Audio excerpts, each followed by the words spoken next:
Saint Martin Myanmar সীমান্ত ঘেঁষে সাগরে ৩ দিন ধরে অবস্থান করছে দেশটির ৩টি যুদ্ধজাহাজ। ওপার থেকে মর্টার শেল ও গোলার বিকট শব্দ ভেসে আসছে দ্বীপে। এতে আতঙ্কে রয়েছেন সেন্ট মার্টিনের বাসিন্দারা।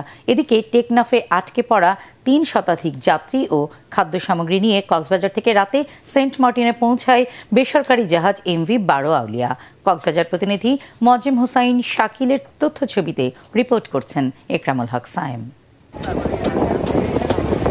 মিয়ানমারের এই যুদ্ধজাহাজগুলো সেন্ট মার্টিনের কাছে বঙ্গোপসাগরের প্রায় একই স্থানে গত ৩ দিন ধরে অবস্থান করছে। এসব জাহাজ থেকে মিয়ানমারের স্থলে গুলি করা হচ্ছে প্রতিনিয়ত। সীমান্তের ওপার থেকেও রাতভর মর্টার শেল ও গোলা বিস্ফোরণের শব্দ আসছে এপারে সেন্ট মার্টিন ও শাহপরীর দ্বীপে।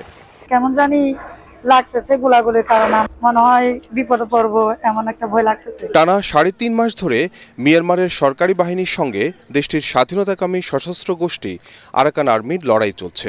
এরই মধ্যে বেশ কয়েকটি এলাকা, থানা ও পুলিশ ফাঁড়ি দখলে নিয়েছে আরাকান আর্মি। ওপারের এই সংঘাত উদ্বেগ ছড়াচ্ছে এপারে বাংলাদেশিদের মধ্যে। এমন অবস্থায় দ্বীপবাসীকে ধৈর্য ধরার পরামর্শ দিয়ে স্থানীয় প্রশাসনের কর্মকর্তারা বলছেন, পরিস্থিতি সরকারের উচ্চ পর্যায়ে জানানো হয়েছে। মিয়ানমারে যে প্রবলেম, সেই সমস্যার কারণে আমাদের অনেক প্রবলেম ফেস করতে হচ্ছে। তো এটা বাস্তবতাটা স্বীকার করতে হবে। তারপর আমরা সর্বোচ্চ চেষ্টা করতেছি সেন্ট মার্টিনের মানুষের জন্য স্বাভাবিক জীবনটা দেওয়া যায়। এদিকে নিরাপত্তার কারণে টেকনাফ সেন্ট মার্টিন নৌ রুটে ১ সপ্তাহ ধরে ট্রলার ও স্পিড বোট চলাচল বন্ধ থাকায় বিকল্প পথ শাহপরীর দ্বীপ পয়েন্ট দিয়ে সেন্ট মার্টিন যাচ্ছে মানুষ।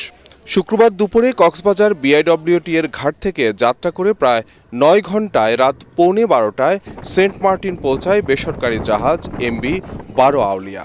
২ মাসের প্রয়োজনীয় খাদ্যপণ্য ও ঔষধ সামগ্রী সহ দ্বীপটির ৩ শতাধিক বাসিন্দা ছিল জাহাজটিতে। ইকরামুল হক সায়েম, এটিএন বাংলা।